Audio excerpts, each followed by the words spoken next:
y'all, welcome back to my channel. My name is Patty, for those of you who do not know, and today we're gonna talk about it. Okay, how to create content when you are traveling. I too am a growing content creator, y'all. One of my biggest goals is to be a full-time travel content creator, but I'm gonna tell y'all how I do it and what has worked for me. Number one, if you are really trying to be super purposeful with your travel content, especially if it's something you're doing in hopes of growing and doing it full time, I would tell you, you need to have select trips where you have the right type of travel buddy with you, okay? And if you're not new to my channel, y'all already know majority of my travel vlogs are with Nika, one of my good friends, y'all. She is my travel buddy down, okay? Not only do we just have a great time together, but she's also amazing at creating content. She helps me with my content, I help her with hers, and she doesn't mind. I feel like though people say it doesn't bother them, it does, okay? Some people are just not with it. They don't want to sit there with you while you're recording something over and over again. They want to go ahead, put the fork in the food right away.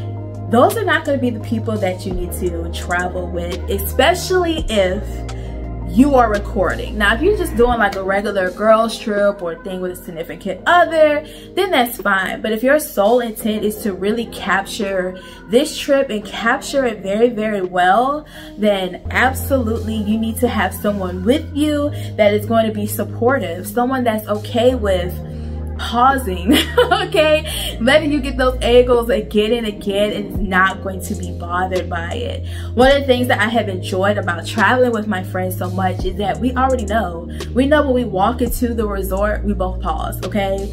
I know I'm not about to just shoot out and walk because she's probably about to film hers. She knows she's not about to just continue walking or go this or there, so she's not inside my frame. Like, it just works. I apologize, y'all. The lighting is going in and out. The sun is like out one minute, it's gone the next. So I apologize for this shift in the lighting. I was a little too lazy to put up my lights, but continuing. And she just knows. She knows, okay, we're not about to just cut into our food right away. She knows I'm trying to get my aerial shots. Like, it's just a balance, and it works and it goes smoothly. Now, you may have some people in your life who are open to becoming those people, but I will tell you that you need to have some grace with them, okay? It's not normal for everyone. Everyone doesn't have that content creator friend. And some people just really don't like it. They're just like, oh, I'm tired of waiting for you. I just want to walk ahead, this or that. Keep those things in mind. Also being real, keep that in mind, especially when your travel content starts to pop off. Remember the people who was patient with you, okay, who helped you, who didn't give you issues and encourage you. Those are the people that you're gonna bring with you, okay?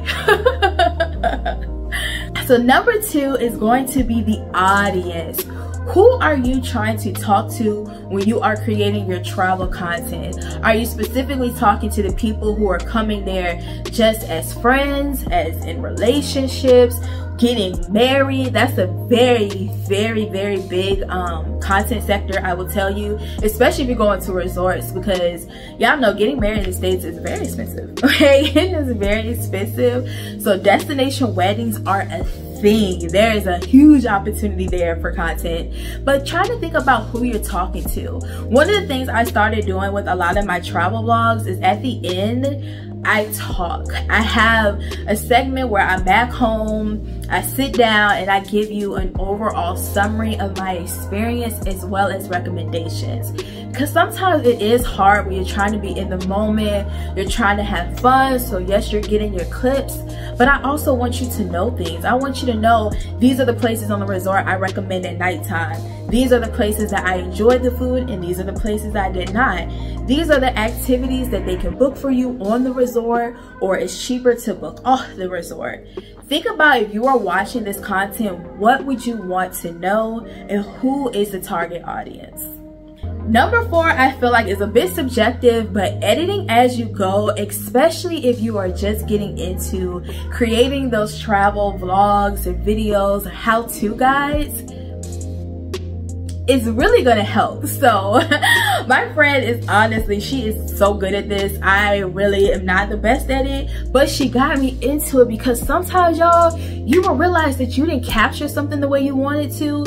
You might be like, okay, I thought I got the entrance of the resort really well, but luckily you're still there. So you could go back the next day and be like, let me reshoot this, or, you know, I enjoyed how I do this, but day 2, I want to do this a little bit better. Now, I'm not telling you go ahead and start adding in like all of your captions, your text. I literally just mean begin to edit, like begin to add your clips in together. I use InShot. InShot is my Shotty girl A1 since day one on my phone. However, when I'm editing on my computer, I use Adobe Rush. I think it's Rush. That's the editing tool, but y'all, I'm really editing on my phone. I will tell y'all that's another thing. Going into equipment, you do not need all this expensive equipment, okay? I'm gonna tell you what you really need: a tripod, and get yourself some type of light so when you're shooting at night, you can get some very good lighting. That is really it. You do not need the high-end cameras, lenses, all that stuff. I will say, if your phone is already close to full in storage, get one of those external storage devices where you can save stuff directly from your phone, or if you do have a vlog camera, you can go ahead and upload, and that way you also make sure that your data is safe. That's another thing important about editing as you go. It is sometimes very nice to have that already in your phone or saved, upload, store it somewhere else, just in case something happens with your phone. You would hate to be in a situation where you had this entire vlog and that last day you drop your camera. Someone snatches your phone. Like, at least you will have that content stored somewhere. Definitely have your stuff backed up to the cloud, just in case, okay? If you run into those issues, hopefully when you get your new phone, you can tap back into your cloud and re-download what you had, at least, so you have something instead of nothing. But being prepared for the unexpected, okay? Number 6 is going to be being mindful of your surroundings. So one of my favorite trips we ever went on, me and my travel bestie, was we went to Barcelona last year. And it was such an amazing trip. We stayed there for a week, but we did all this research and all these people were talking about the pickpocketers were real bad. Be careful how you're vlogging. People will just come up and snatch your phones and your cameras. So listen, we had to hit on a swivel, okay? Being mindful of your surroundings, being mindful like, okay, is this a time where this situation feels safe that I can be distracted, or is this a time where I don't even really need to be on my phone or my camera like that? Having situational awareness can really, it does save lives.